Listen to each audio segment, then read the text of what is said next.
सत साहिब सतगुरुदेव की जय। बंदी छोड़ कबीर साहिब जी की जय। बंदी छोड़ गरीबदास जी महाराज जी की जय। स्वामी राम देवानंद जी गुरु महाराज जी की जय हो।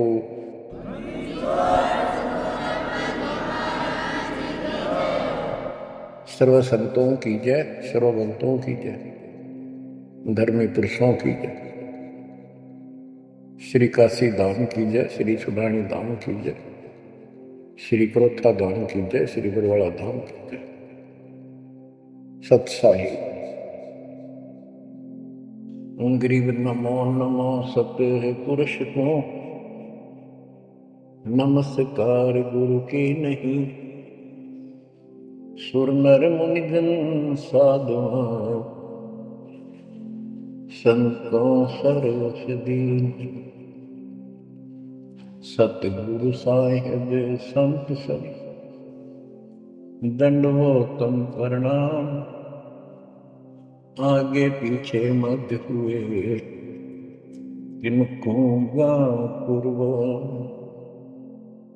कबीर सतगुरु के उपदेश का सुनिया एक विचार।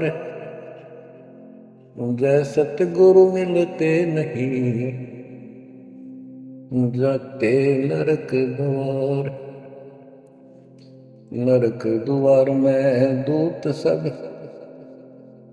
करते खेचा तान। उनसे कभू नहीं छूटता फिरता चारों खाने। कबीर चार खानी में भरमता कबहू न लगता पार। सो फेरा सब मिट गया मेरे सतगुरु के उपकार। जय जय सतगुरु मेरे की, जय जय सतगुरु मेरे की। सदा साहिबी सुख से बसियो अमरपुरी के डेरे की। जय जय सतगुरु मेरे की, जय जय सतगुरु मेरे की। सदा साहिबी सुख से बसियो सतलोक के डेरे। निर्विकार निर्भय तू ही और सकल वैमान। जी साधो और सकल वैमान। सब पर तेरी साहिबी, सब पर तेरी साहिबी। तुझ पर साहिब नाम निर्विकार निर्भय। परमपिता परमात्मा कबीर परमेश्वर जी की असीम श्रद्धा से बच्चों आपको अमर कथा सच्चा ज्ञान सुनने को मिल रहा है। आपकी किस्मत परमाने अलग लेखनी से लिखी है, अलग आपका अकाउंट है जिस पर काल का कोई अधिकार नहीं है। बच्चों, परमात्मा का एक एक शब्द अपने को सत्य मानना होता है। या तो भक्ति पर लगो मत भोगो कष्ट। भक्ति पर लग के भी और भक्ति मार्ग में अविश्वास होता है तो वो प्राणी सफल नहीं होता। जैसे दास को पहले शुरुआत में परमात्मा की चाह खूब थी और ये सुना करते थे द्रौपदी का चीर मिट गया, नरसिंह दास भगत की कुंडली भगवान ने ली। तो इस तरह की बातें आत्मा मानती थी भगवान कुछ भी कर सकता है, पर कोई कह देता था नहीं ऐसा नहीं हुआ करता है, तो वैसे भगवान की आस्था बनाने के लिए कह रखा है ऐसा नहीं हो सकता। तो मन ये भी मान लेता था कि ऐसा ना होगा, पर भगवान तो है। केवल इतना मानकर भक्ति कर रहे थे, दीक्षा भी ले ली थी। और फिर परमात्मा ने ऐसा अजब गजब किया, वो सारी शंका मिटा दी, लोहे की जाड़ी को 1 फुट से ज्यादा बढ़ा दी और दोनों को उड़ा दिया, एक को भी। तो बच्चों, विश्वास बहुत जरूरी है। जैसे आपको उदाहरण दिया जाता है सत्संग के माध्यम से, एक गांव के बाहर 2 साधक साधना कर रहे थे। एक 40 साल से बैठा था, आयु 60 के आसपास हो चुकी थी। दूसरा 4 वर्ष से साधना करने लगा था, वो भी घर त्याग कर बाहर आश्रम बना रखा था। तो बच्चों, वैसे तो साधना दोनों की ही शास्त्र विरुद्ध थी। पिछले संस्कार से प्रेरणा इतनी प्रबल हो जाती है कि आत्मा भगवान की तरफ तड़प जाती है, उसको खोज के लिए निकल पड़ती है, और जैसा कोई मार्गदर्शन मिलता है उसी अनुसार अपना सारा जीवन कुर्बान कर देती है। उससे उसको कुछ तप मिल जाता है, बन जाता है, और कुछ सिद्धियां आनी शुरू हो जाती हैं। उससे उसका वह बोलबाला हो जाता है। फिर उसकी मृत्यु के बाद वह एक यादगार बना दी जाती है। वो नरभाग आप तो नरक में गया, आने वाले उस गांव की कई पीढ़ियों को भी नरक भेजने का सामान तैयार कर गया। आने वाली पीढ़ियां उसी को मत्था टेक टेक उस कब्र पे, उसकी मूर्ति पे, और अपनी मनोकामना पूर्ण करवाती है। होता किसी का कुछ नहीं, पर वह भावना बन जाए, एकाधिका वैसे सूत बैठ जाए, दाव लग जाए। स्वाभाविक जो भक्ति ना करते उनका भी हो जाता, वो तो उसका संसार होता, और वो नियमित उसका कर देते थे। हम भी ऐसे ही थे। अब बताना चाहता था, फिर भी विश्वास बहुत काम करता है। भगवान उसके नंबर देता है अलग से, तो उसकी भक्ति में आस्था अगले जन्म में बनी रहती है। इस तरह की क्रियाओं से जो आस्तिक और नास्तिक दोनों क्रिया करता है, वो घर का रहता ना घाट का। एक देवदूत आया करता था ऊपर से, विष्णु जी के लोक से, और वो आकर के उन दोनों भक्तों से काफी देर तक चर्चा परमात्मा की करता था। प्रश्न करते रहते थे, भगवान ठीक है, वहां की व्यवस्था कैसी है। तो वो दोनों देवदूत दोनों भक्तों के पास घंटों बैठ कर जाया करता था। देवदूत से भगवान ने पूछा, भी विष्णु ने कहा जाता है, ये ऐसे ऐसे आपके भगत हैं, बहुत गजब के, कुर्बान हाथ के लिए तो उस गांव में, और मैं वहां बैठ रहता हूं कुछ देर जाके, आपके ऊपर कुर्बान है। तो भगवान बोले, विष्णु जी बोले, मैं भगत तो एक है, एक तो वैसे टाइम पास करे। देवदूत बोला, जी वो होगा जो 40 साल से आपके लिए कुर्बान अगर छोड़ के आया हो। तो भगवान बोले, ना, दूसरा तो 4 साल से बैठा है, वो भगत है, उसको मुझ पर विश्वास है और बड़े पर को विश्वास नहीं है। ये बात उस देवदूत का गले नहीं उतरा, ये तो हो ही नहीं सकता। तो भगवान ने समझ लिया कि देवदूत की विश्वास नहीं मेरी बात पे। तो विष्णु जी बोले, भाई एक काम करना देवदूत, आज तू लेट जाना समय से, बस जिस समय जाता है,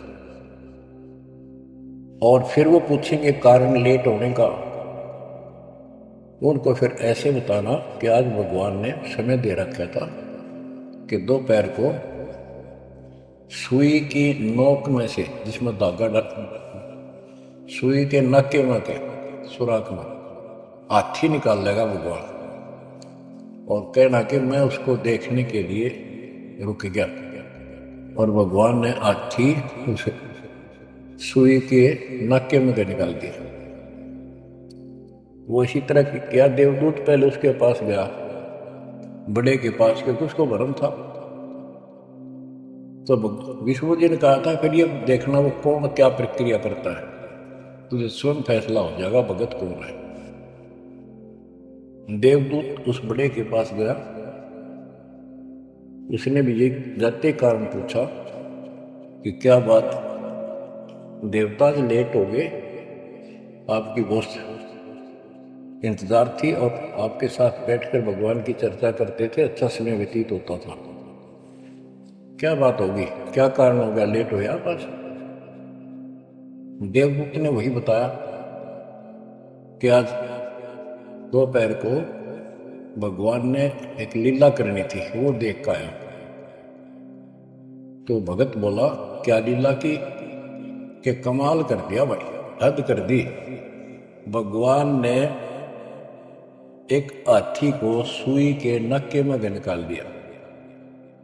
इसको देख कर आया, इसको देखने के लिए रुका था। भगत बोला 40 साल वाला देवदूत देवता इसी झूठ बोल किसी का जत जा, ये कभी हो सकता है? सुई के नक्के में हाथी निकल जा, क्यों झूठ बोल रहा है? देवता होकर ऐसी बात कर रहा था। तो उस देव की होश उठ गया, उसके सारे अनुभव फेल हो गया। तो भगवान ठीक कह के थे तो कति डांगर है। जब इसको इतना विश्वास नहीं, भगवान कुछ नहीं कर सकता, तेरे जैसा घसियारा है, फिर भक्ति क्यों कर रहा है? देवदूत उठ कर चल गया। फिर वो 4 साल वाले के पास गया। उसने सोचा यूं तो हमारा धमका दे मेरे को, गुस्से होएगा, इसको तो ज्ञान ही कुछ नहीं होगा अभी तक। उस 4 साल वाले ने भी भगत ने पूछा देवदूत तो लेट हो गए, आपके आने की बड़ी इंतजार रहती थी, आज तो सोच लिया था शायद नहीं आएंगे, क्या काम हो गया ऐसा कोई, हमें भी बताओ। देवदूत बोला भाई ये बताऊं, झूठ में कह नहीं सकता और सच्ची की शेखर गला उठती में। भगत बोला बताओ तो सही क्या बात है? क्या दोपहर को भगवान ने एक लीला करनी थी, मैं उसको देखने के लिए रुक गया। क्या लीला थी? देवदूत बोला सुई के नक्के में गए भगवान ने हाथी निकालना था। भगत बोला फिर क्या हो गया? कि वह निकाल दिया, कमाल कर दिया। बोला बस भगवान ने निकाल दिया, सारी पृथ्वी ने धरती ने सुई के नक्के में गए, आप हाथी में आश्चर्य कर रहे हो? तो देवदूत ने सीने से लगा दिया उस बालक को। तो बोला धन्य तेरे माता पिता जिससे जन्म हुआ। भक्ति कर विश्वास नहीं तो खाक भक्ति है वो। कह कबीर सुनो विषा दो, मैं तो हूं विश्वास में। तो अपने परमात्मा की भी क्या पे अविश्वास नहीं होना चाहिए। और ये धीरे धीरे आपके साथ भी परमात्मा ऐसी लीला करते रहेंगे और कर भी दी होगी, और ना भी हो तो इतने सारे प्रमाण दिए जाते हैं, विश्वास कर लेना। परमात्मा की भक्ति से दूर ना होना। बच्चों आपको अजब गजब का ज्ञान दास बता रहा है, जो संत गरीबदास जी ने परमात्मा से प्राप्त हुआ। और ऐसा निर्णायक ज्ञान है, इसका रिजल्ट इस पूरी कथा का फिर बाद में आपको बहुत अच्छा निष्कर्ष मिलेगा। पार्वती जी शिव की पत्नी और 108 बार मर चुकी थी। 109वें जन्म में भी उसने शिव जी को ही पति बनाया, ये संस्कार था उनका। नारद मुनि ने एक दिन आके पार्वती जी को समझाया कि हे माता, भगवान शंकर जी के पास एक ऐसा मंत्र है जो आपको बता देना, उस नाम के जाप से आप अमर हो जाओगे, अन्यथा आप 108 बार मर चुके हो। और वो भगवान उसकी प्रमाण के लिए आपके शरों की खोपड़ी की माला बना रखी है, 108 है गिन दिए। पार्वती जी बोली भाई नारद तो सही है 108 है, मैं पूछती हूँ ये किसके के क्या है, तो टाल मटोल कर जाते हैं। तो हे माता आपका जन्म मरण मिट जाएगा। तो वो बोली भाई ये मेरे बात समझ में नहीं आती कि शिव महाराज जी मेरे से कुछ नहीं छुपाते, और इसने ये कैसे छुपा रखा मंत्र मेरे से बहुत प्यार करते हैं। और बताते हैं तेरी मृत्यु के बाद मैं बहुत रोता था। तो नारद जी ने कहा, माता अभी तक आप उनको पति मानती हो, जिस दिन परमात्मा रूप देखोगी और उनको एक गुरु रूप में नम्र भाव से प्रश्न करोगी, कति अति नम्र होकर, तब ये गुप्त मंत्र आपको बताएगा। ये मंत्र शिव जी ने किसी को नहीं दिया आज तक, क्योंकि ऐसा किसी का लक है नहीं, ऐसा भाव किसी का है नहीं। तो आपको वो भाव बनाना पड़ेगा जिससे वो आपको अमर मंत्र दे दे। नारद कह के चला गया, पार्वती को बेचैनी होगी माता जी को। शिव जी जब घर आए और दिनों तो वो दूसरे ढंग से बात करा करती, क्योंकि पत्नी बराबर का हकदार होती है, हिस्सेदार होती है। उस दिन चरणों में लेट गई, दंडोत प्रणाम किया और चरण पकड़ के रोने लगी और कहने लगी, हे भगवान, मुझसे ऐसी कौन सी गलती बन गई कि आपने मेरे से वो अनमोल मंत्र छुपा रखा है। हे भगवान, मैं 108 बार मरी, क्या आप दुखी नहीं हुए होगे? मुझे वो नाम बता दो जिससे मेरा जन्म मरण मिट गया। अब शिव जी उसके मुंह की तरफ देख रहा है, पार्वती की सारी आओ भाव को समझ रहा है। कहने लगा, पार्वती आज तेरे को कौन सा भगवान आत्मा मिल गया जिसने तेरी बुद्धि बदल दी? ये तेरी बुद्धि का ज्ञान नहीं है, तेरे को तो मैं जानता हूं, ये बात तेरे मन में भी नहीं आती थी। मैंने कोशिश भी की, भक्ति किया करो, आप कह देती थी आप भगवान हो, मुझे क्या जरूरत है, मैं भगवान के साथ हूं, मैं उनकी अर्धांगिनी हूं। तब पार्वती जी ने बताया कि नारद जी आए थे, उन्होंने मुझे ये सब बताया। तो भगवान शंकर बोले, पार्वती सुन ले, जितनी बार तू मरी मेरा पागल जैसा हाल हो जाया करता था। एक बार तो राजा दक्ष के यज्ञ में जलकर मरी, तेरे अस्थि पिंजर को उठाए मैं 10,000 वर्ष तक घूमता रहा था, तो आप कंधे पर रख के और पार्वती पार्वती करता हूं। वो तो एक सुदर्शन चक्कर आया, उसने काट के तेरे टुकड़े कर दिए शरीर के। जब मैं ठगा सा रह गया, मेरे हाथ कुछ नहीं बचा, फिर तेरा जन्म हो गया, शादी फिर होगी, वह भूल पड़ी। ये मंत्र ऐसा अजब गजब है, ये आम व्यक्ति को नहीं बता जा सकता। भगवान शंकर जी ने कहा कि अब तेरी आत्मा सच्चे दिल से डिमांड कर रही है, अब मैं तुझे यू नाम दूंगा।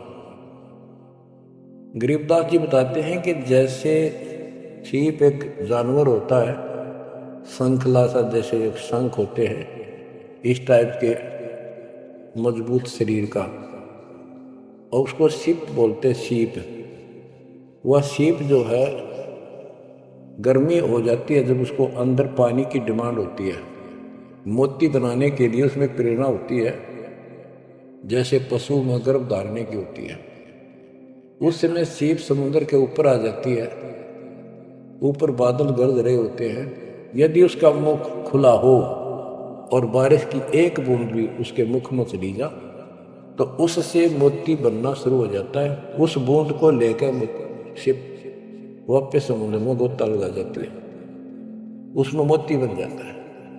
और यदि सीप का वो मुंह बंद हो तो सारा सामान बरस जाए उसके ऊपर, मोती नहीं बना।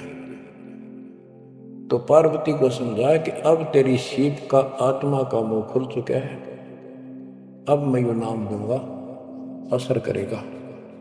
और पहले तेरी सीप आत्मा का मुंह बंद था, इसलिए ये उन्मोद मंत्र ऐसे व्यर्थ नहीं कर सकता था। फिर कहा कि चलो सुबह सुबह एकांत स्थान पर पहुंच गए। वहां एक सूखा वृक्ष था, पत्ते भी नहीं थे, उसके नीचे बैठ गए और बच्चों वहां पर दोनों हाथों की ताली बजाई तो आसपास के पक्षी उड़कर भाज गए, इतना शोर हुआ और जो अंडे थे वो बच्चे बनकर उड़ गए। उसी वृक्ष की खोगल में एक खोखले स्थान पर तोते के अंडे थे। वो जो अंडे थे वो स्वस्थ अंडे तो बच्चे बनकर उड़ गए। अस्वस्थ था एक अंडा, कति खराब हो गया था, गंदा हो गया था, वो वहीं रह गया। भगवान शंकर को पता नहीं था कि इसमें कोई तोते के बच्चे भी हैं, अंडे भी हैं। उनको मालूम था कि अंडे भी होंगे तो बच्चे बनकर जा चुके होंगे। अब बच्चों, बहुत सी कहानी इस एक ही कथा से आपको समझ में आएगी। जैसे ये क्या करते हैं, भक्ति ना करके मृत्यु के प्राप्त हो जाते हैं, फिर क्या करते हैं, अस्थियों को उठाते हैं, जड़ी हुई हड्डियों को, उनको उठाकर गंगा में बहा के आते हैं। उनका उद्देश्य तो ये होता है कि इसको इतने गहरे पानी में डाल दें कि जो व्यक्ति मर जाता है, स्त्री या पुरुष, जब वो प्रेत बन जाता है तो अपने घर आता है।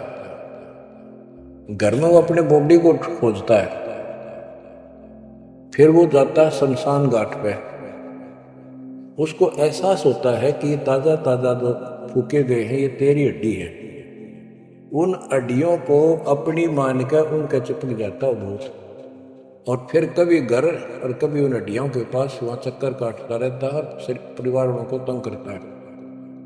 तो क्या कर, इसीलिए उसको उन हड्डियों समेत उठाकर उसने इसी जगह डालते हैं, उसको भेदा नहीं लगता और वो भटक भटक के चला जाता है। तो बच्चों, अब हमने न तो ये क्रिया करनी, क्योंकि हम भूत बनाए को नहीं, हमारी सच्ची भक्ति है और उससे कोई समाधान नहीं हो जाता। तो इसी प्रकार तो दास बताना चाहता है कि मरने के बाद भी उन हड्डियों को भी वो जीव अपना मान रहा था कि मेरी है, उनके चिपक जाता है। इसी प्रकार जो गंदा अंडा हो गया था वो आत्मा उसका चिपकी हुई थी कि मेरा है। हालांकि वो कति खत्म हो चुका था, कुछ दिनों में उसकी वो सूख जाता, खत्म हो जाता, फिर वो उसको छोड़कर चलती। तो वो आत्मा उसके साथ चिपकी हुई थी। उधर से पार्वती जी को कथा सुनाना शुरू कर दिया, अमर कथा सुनाई। क्योंकि गरीबदास जी कहते हैं, कबीर साहब ने बताया, हम बैरागी ब्रह्मपद सन्यासी महादेव, सोहम मंत्र दिया शिव जी को, वो करे हमारी सेव। तो कबीर साहब ने इन सब को यो अमर ज्ञान सुनाया था, सतलोक वाला, सृष्टि रचना सब सुनाई। भगवान ऐसा है, भगवान ऊपर है, भगवान ऐसा है, वो सबका मालिक है। जब तो मान ली, प्रथम नाम एक ले लिया, किसी को ओम दे दिया, किसी को सोम दे दिया, किसी को श्रीयम हरियम दे दिया, किसी को किलियम। इस तरह इनको अपना बनाया परमात्मा ने। और फिर सोचा था कि दोबारा मैं आऊँगा, अगर इनकी बुद्धि काम करेगी, इनकी आस्था ठीक रही, तो फिर नए सिरे तो मंत्र पहला दूंगा। जब दूसरी बार परमात्मा गए तो इन सब की बुद्धि काल ने फेर दी। इन्होंने सुनी भी नहीं कबीर साहब की बात। तो कबीर साहब वापस आ गए। अब वो ज्ञान शिव जी को था, पार्वती को बताया और मंत्र दिया उसको। अब बच्चों, 5 नाम शिव जी को बताए थे, लेकिन शिव जी विशेषकर एक सोहम मंत्र ही जाप करता है। ये चक्कर ये है कि जो गुरु बताते हैं हम उस पर ना रुक करके फिर मनमुखी जरूर करते हैं कोई कोई।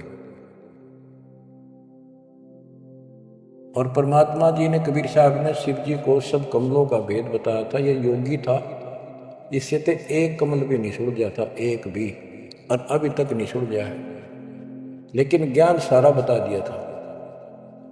तो पार्वती को सुनाया जा रहा था ज्ञान, पार्वती यश करती जा रही थी, देखो ये मूल कमल है, आगे चलो स्वाद चक्र है, फिर नाभि कमल है, हृदय कमल है, उसमें ऐसे ऐसे देवता हैं, कंठ कमल में ऐसा है, त्रिकुटी कमल तक पहुंचा दिया। बस पार्वती जी ध्यान मगन होगी, उसको नींद आ गई, बोलना बंद कर दिया। उधर से वो पक्षी इस कथा को सुनने से वो अंडा स्वस्थ हो गया तोते का, और ओंकार्य बुलंद आ गया। शिवजी ने देखा, आवाज और तरह की आई, पार्वती तो सो रही है, लटके ले रही है बैठी बैठी। आवाज कहाँ से आई? उसने देखा एक पक्षी उस वृक्ष की खोगड़ में, उथोथे स्थान में नजर पड़ा। पक्षी उड़कर भाग लिया। शिवजी उसके पीछे चल पड़े कि इसने मेरा ज्ञान चुरा लिया। आकाश में उड़ गया, उड़ के पीछे हो लिया। ये तोते वाला जीव परमात्मा की अमर कथा सुनाता है, उसमें भी शक्ति सिद्धि आ गई थी। और ये ज्ञान जो है पूरे पहुंचे हुए संत से सिद्धि युक्त और अधिकारी से सुनने से ज्यादा असर करता है। भगवान शिव 3 लोक के प्रधान है, इनमें आध्यात्मिक शक्ति है। वो साथ मिलकर उसकी आध्यात्मिक शक्ति के साथ वो वाणी परमात्मा अमर कथा उसके भी बॉडी में गई, उसमें सिद्धि आ गई। मोक्ष तो बहुत दूर की बातें हैं, ये तो लंबा चैप्टर है, लंबी कहानी है, लेकिन सब थोड़ा थोड़ा हिंट आपको देना पड़ता है, कहीं कभी कोई मिसगाइड ना करते। सिद्धियों कहते ये अष्ट सिद्धि 9 निधि के भरे पड़े हैं शिव जी, और इनके वचन से भी सिद्धि आ जाती है। किसी को ये कह दे तो, लेकिन सिद्धियां ने के चट्टे मोक्ष तो ना हुआ। भाव कहने का ये है कि वो तोते वाला प्राणी वेद व्यास के आश्रम में पहुंच गया, उड़ता उड़ता पीछे पीछे शिव जी।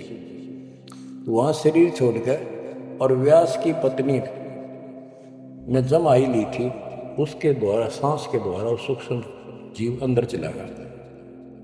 और जब गर्भधारण का समय आया तो उनके गर्भ में स्थान लिया, उस बच्चे के शरीर में प्रवेश हो गया। 12 वर्ष तक वहीं रहा। आगे कथा इसमें आगे आएगी, वो बताऊंगा।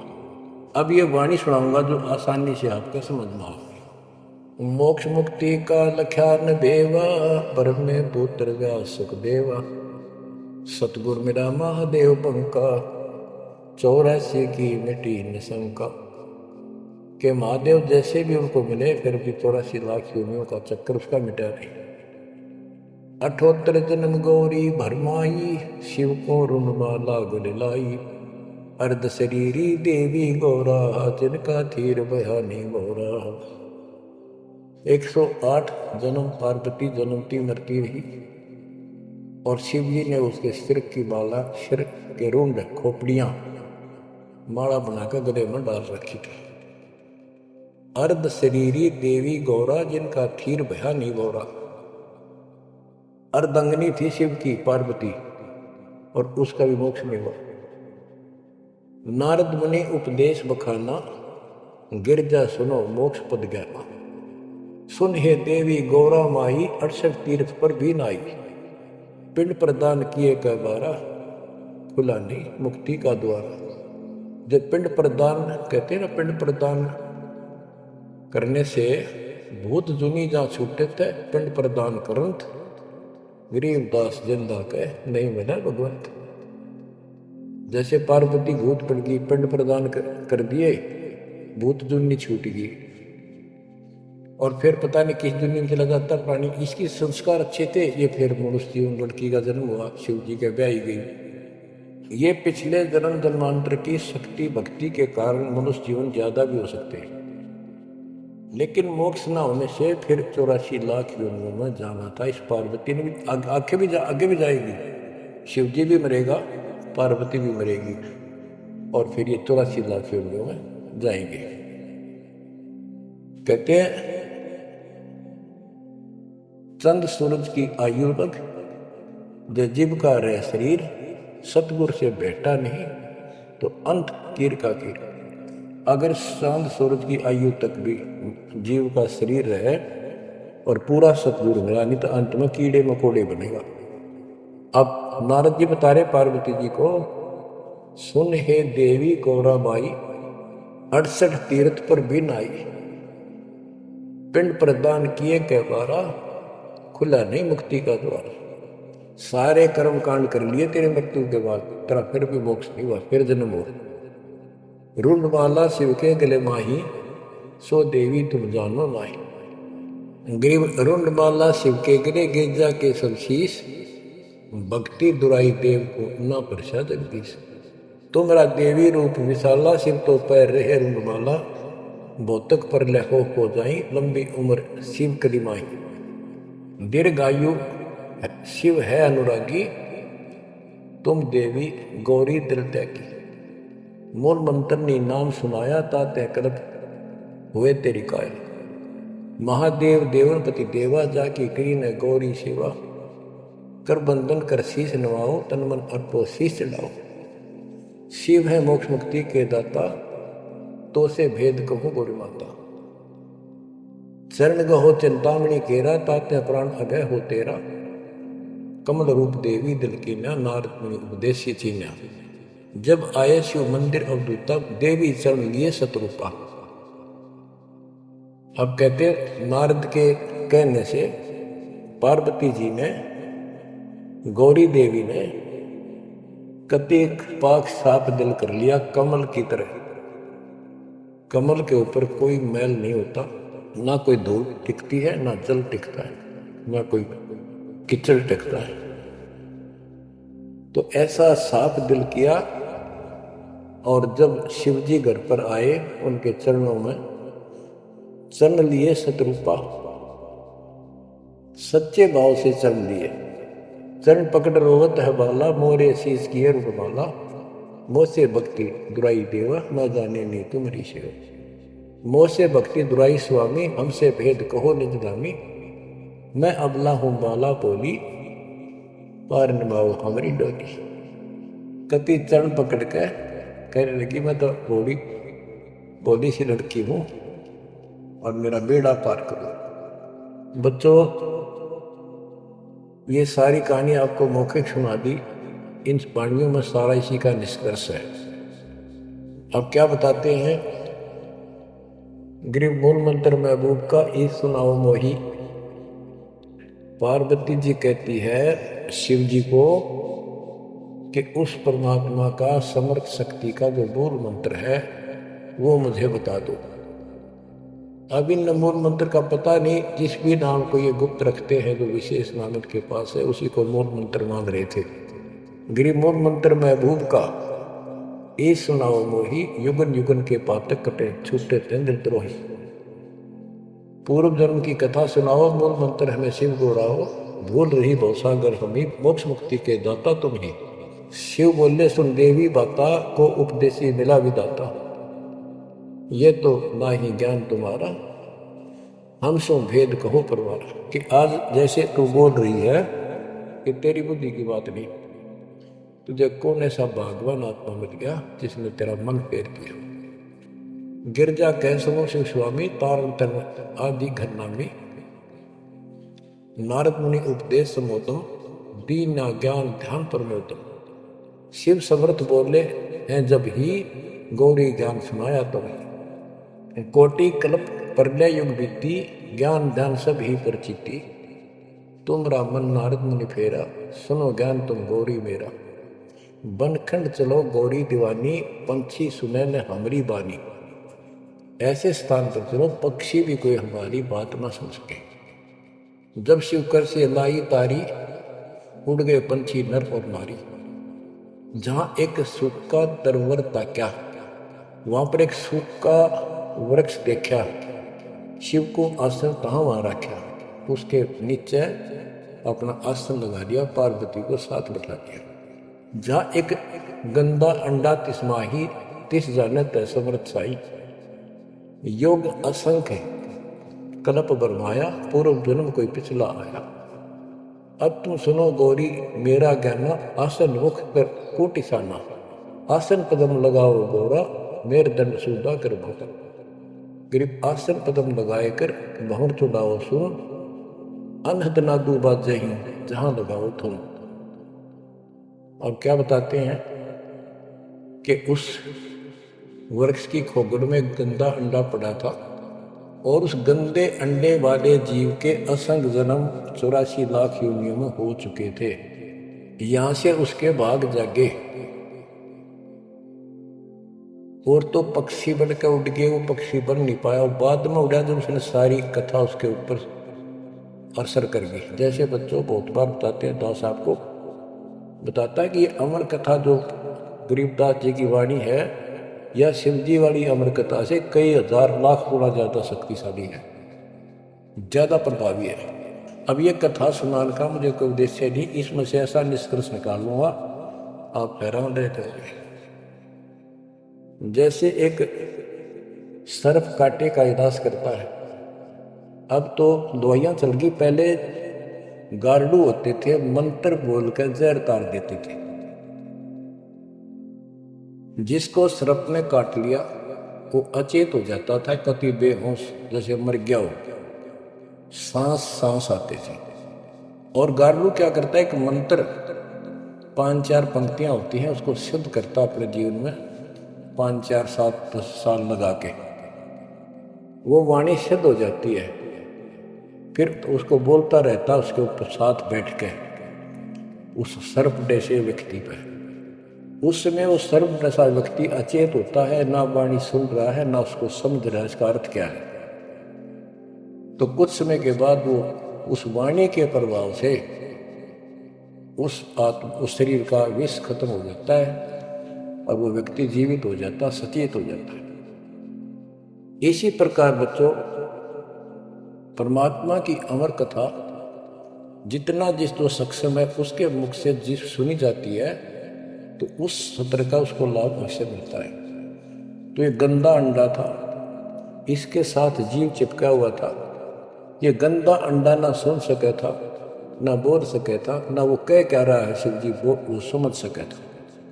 और उस वाणी के बोलने से वो अंडा भी स्वस्थ हो गया, उसमें बच्चा भी बन गया, उसका पाँख भी जाम आई और वो उड़कर भाग भी गया। इसी प्रकार जो आज मानव के ऊपर रहम हुआ है, गरीबदास महाराज जी की अमरवाणी इससे भी ज्यादा स्ट्रॉन्ग है। और ये अब दास के बुक से चला करेंगे अखंड पाठकों में, आसपास के पक्षियों को भी असर करेगी, आसपास के पशु पक्षी जीव जंतु पेड़ पौधों सब का ऊपर ऐसे असर करेगी जैसे इस पर किया था। और ये सब धीरे धीरे यहाँ से शरीर छोड़ते जाएंगे और मनुष्य जीवन पाते जाएंगे। ये सीधे फिर आके मालिक के चरणों में आएंगे। बच्चों भक्ति जरूर करेंगे, भक्ति करेंगे तो मालिक कहीं ना कहीं उनको मिलेगा। अब मैं सुखदेव ऋषि की सुनाता हूँ, पार्वती का तो दिया। अब एक बात विचार करो कि जहां पार्वती जी को मंत्र मिला, अमर मंत्र मिला, वो नाम मिला भक्ति करने का, यानी वो शिक्षा भई, तो वो स्थान पार्वती के लिए तो अमरनाथ हो सका है। ये जो वहां आजकल जावे हैं मत्था टेकन देखन दर्शन कर, उनके लिए अमरनाथ नहीं है वो। अब जैसे आपने जिस भी आश्रम नाम दान केंद्र पे या कहीं भी दास से दीक्षा ली है, आपका वो स्थान अमरनाथ है, लेकिन उस स्थान से कुछ नहीं लेना देना, मोक्ष नाम से होगा। तो बच्चों उस स्थान से मोक्ष नहीं है, वो स्थान तो आपको जिंदगी भर याद रहेगा, मुझे वहां दीक्षा मिली थी, बस इतनी बात है। और ये अमर ज्ञान मुझे प्राप्त हुआ था, लेकिन मुक्ति नाम से होगी। और जो बोले आत्मा इतने ऊंचे पहाड़ों पर जाते हैं दर्शन करके आएंगे। अब विचार करो, जैसे दास ने बहुत बार समझाया आपको, ये तीर्थ क्या होते हैं, ये धाम क्या है। जैसे पार्वती को वहां नाम लिया, नाम लेकर अपने घर ना आएगी, अब भक्ति करिए, वहां क्या रखा है। अब जैसे तीर्थ हैं, वहां किसी ऋषि ने भगत ने कोई तालाब का सहारा तक, पहले पानी नहाने धोने का पीने का तालाब ही होते थे, कुएं भी बहुत गहरे होते थे, एक आदमी नहीं खोद सकता। तो वहां बैठ कर अपनी भक्ति करता था, जैसे भी उसने डोले ढोए, क्योंकि सत साधना तो आपको ही मिली है, पूरे विश्व को चार युग के बाद मिलेगी। तो वो जैसे भी तप किया, कुछ किया, उसने जैसा भक्ति की, उस आधार से वो उस लोक में चला गया। और अब वहां कुछ नहीं। अब जैसे हम किसी का एक हमाम दस्ता ले आते थे और उसमें सामग्री कूटते हवन की और वापस दे देते मांझ धो के। हमाम दस्ता होता है लोहे का उखड़ सा, एक डेढ़ फुट का उसका मुसड़ सा होता है लोहे का ही, उससे वो कूटते हैं जैसे चटनी कुटा रहे कुंडी में। तो हमाम दस्ते में थोड़ी बहुत स्मेल थी और 5-4 दिन में वह भी खत्म होगी। जिसका मांग के लाए तो उसको दे आए तो उन घर वालों ने महसूस हुआ कि इसमें कुछ स्मेल आवे है, तो कोई सामग्री कूट रखी है। और कुछ दिन के बाद वो स्मेल भी खत्म होगी और वो सामग्री सारी कति साफ करके अपने घर रख ली। अब उस स्मेल को सूंघ बार बार को हो कमाल हो गया, बड़ी स्मेल आई, फिर वह खत्म होगी, चलो स्मेल लेके आते हैं। उस स्मेल से कुछ नहीं होने का, उस सामग्री से गूगल खेओ वह बनानी पड़ेगी। इसी प्रकार मोक्ष प्राप्ति के लिए यह साधना करनी पड़ेगी। तो वहां जाने से कोई लाभ नहीं जहां पर कभी कोई ऋषि ने कोई साधना की थी, वो तीर्थ बने हुए। तो काल ने परमात्मा से कहा था, जो मालिक आए थे जोगजीत रूप में, अपने बच्चे ज्ञानी के रूप में, जोगजीत रूप में, सहजदास रूप में, कई रूप में आते रहते हैं। तब काल ने सारी वचनबद्ध करा के मालिक को और फिर अपनी वह दुष्टता दिखाई थी। यूं कहा था, जाओ ज्ञानी वैसे जाओ, जोग जीत संसारा, जीव न माने कहा तुम्हारा। जीव तुम्हारा कहा न माने, हमारी और वो बात बखाने, तीर्थ व्रत और झूठे जब तब मन लाऊं, देवी देव देवत बुझवाऊं, या वो जीव को बरवाऊं। द्वादश पंथ करूं मैं साजा, नाम तुम्हारा ले करूं आवाजा। द्वादश पंथ जो नाम जो ले, सो मेरे मुख में आन समोई, और अनेक पंथ चलाऊं, या जीवों को बरवाऊं। तो आज वो सारा काम इसने कर रखा है। अब आप किसी को समझा के देख लो, आपके सर हो जाते हैं। तुम हमारे देवताओं को ऐसे बताते हो, हमारी साधना को गलत बताते हो, तीर्थों में जाना ठीक नहीं, व्रत रखना ठीक नहीं। तो काल ने बोल रखा था कि हमारी ओर हो बाद बखाने, हमारी ओर हमारा तरफ पक्ष लेकर के वाद विवाद किया करेंगे। अब बच्चों, जो दास बता रहा है कि जो अमर पाठ, अखंड पाठ या वैसे वाणी सत्संग जहां भी चल रहे हैं, चला करेंगे, चलते हैं, चलेंगे, वहां आस पास के पक्षियों को भी इसका राहत मिलेगी। और जैसे सुखदेव ऋषि, सुखदेव व्यास जी की पत्नी के पेट में समा गया, गर्भ में, उसके बाद 12 वर्ष तक गर्भ में रहा।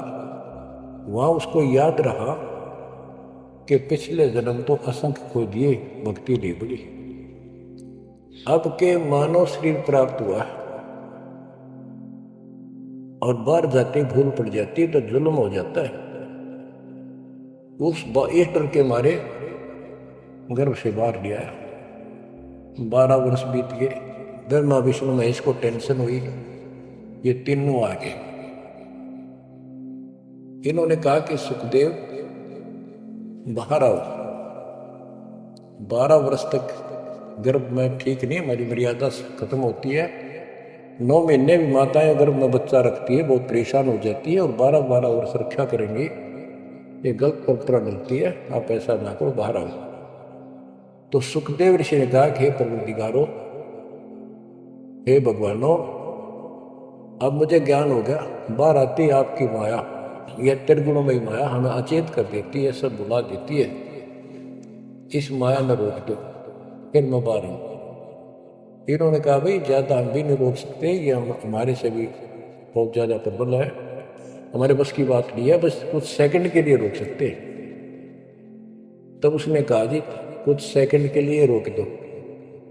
तो कुछ क्षण के लिए रोकी, इतना में सुखदेव बाहर आया।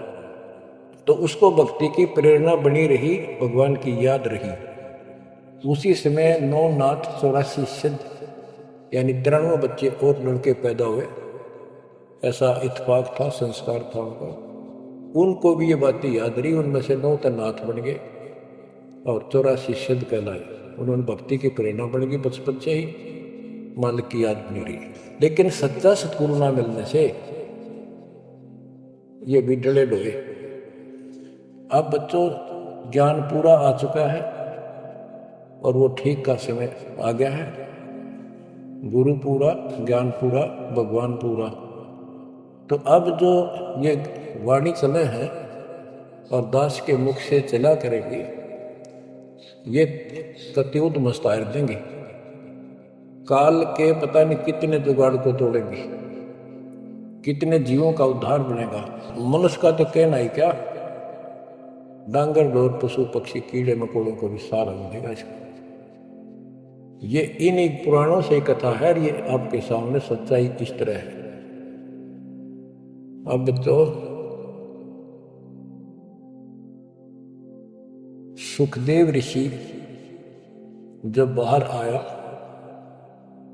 उड़ कर चल पड़ा वहां से। पिता ने कहा बेटा, व्यास जी ने कहा पुत्र एक बार शकल दिखा दे। 12 वर्ष इंतजार की, पुत्र होगा। तब उसने कहा एक देवा दूतम, कोई किसी का पिता नहीं पूतम। पिताजी पता नहीं कितनी बार तू मेरा पिता बन लिया, पता ना कितनी बार मैं तेरा पिता बन गया। अब मुझे समझ में आ गई है, मैं आपकी तरफ देखूं नहीं, मेरा मोह बन जाएगा। ये छूत की बीमारी है, ये मोह। ये विस्तार से फिर कभी बताएंगे। और ये हम आप लावा जान के, लेकिन ये उसकी गलती थी।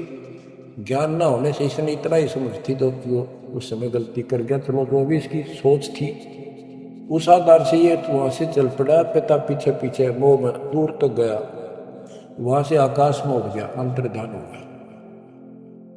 आगे जाकर फिर प्रकट हो गया। अपने और नाल जो बच्चे की नाभि से, माँ की नाभि से चिपकी होती है, वह गेल बाहर आकर टूट कर बाहर आ गई। वो बाद में काटा करते हुए बिना कटवाई कंधे पर घेर कर उठ गया, आगे काटूंगा। अब आकाश में उड़न की सिद्धि उसमें उस मंत्र से आ गई, वो अमर कथा से। अमर कथा में शिव जी ने पूर्ण परमात्मा की महिमा बताई, जो कबीर साहब ने उसको सुना रखी थी। इसमें काफी प्रकरण है, अब इतना समय नहीं जो मैं वो शायरी बताऊंगा आपको। कभी परमात्मा ने दया की बड़ी जेल में, फिर उनको विस्तार से समझाया करेंगे। तो कहने का भाव ये है कि सुखदेव ऋषि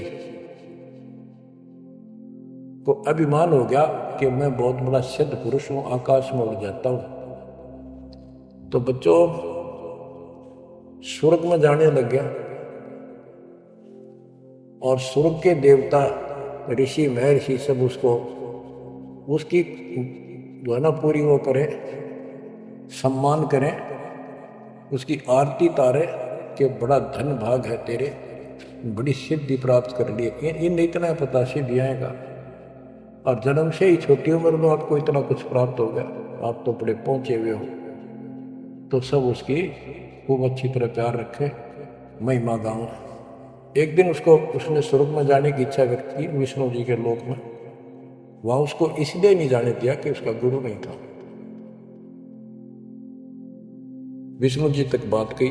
विष्णु जी ने पूछा कि हे ऋषि जी, आपने गुरु नहीं बना रखा? अब नहीं, गुरु की क्या आवश्यकता महाराज, ये गुरु बना रहे वो नहीं आ पाए और मैं बिना गुरु के आ गया।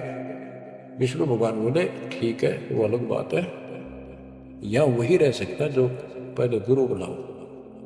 फिर एक बीमारी और अहंकार के मेरे बराबर पृथ्वी पर कोई गुरु नहीं, मैं बाल ब्रह्मचारी, वहां कोई ऐसा संत नहीं, वह बनाऊं गुरु किसको? विष्णु जी ने कहा कि राजा जनक मेरे परम भक्त हैं, आप उनसे दीक्षा दो। यूं कह के विष्णु जी चले गए, उसको बाहर निकाल दिया पार्षदों ने।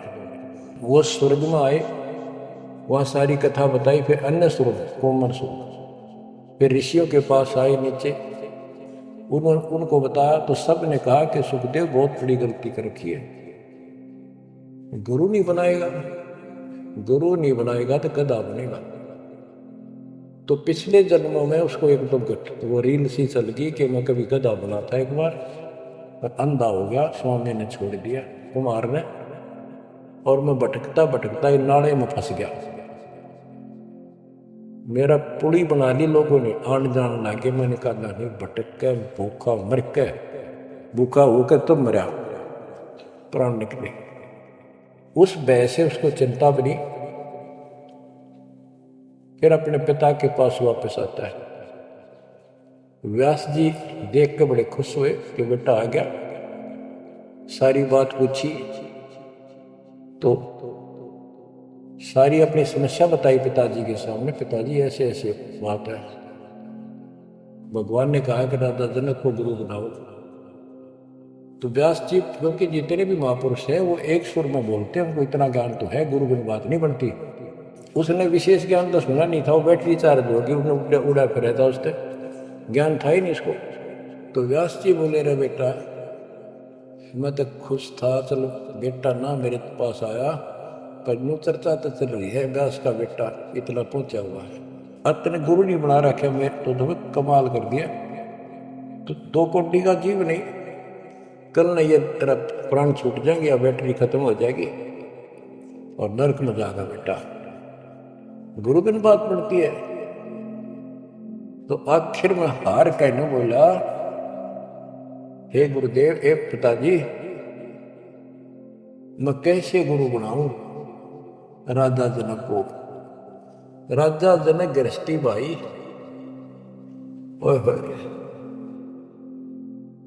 और कैसे शीश निभाऊं जाए। जनक भी दे ही राजा भाई, कैसे शीश निभाऊं जाई।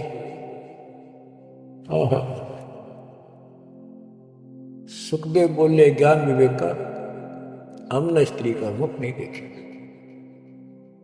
तो उसके पिताजी बोले, जो भगवान ने कह दिया, और तू अब भी अगर मगरब कर रहा है, एक करने का जीव नहीं, तेने ज्ञान भी खाएगा, कहाँ जाएगा फिर तू?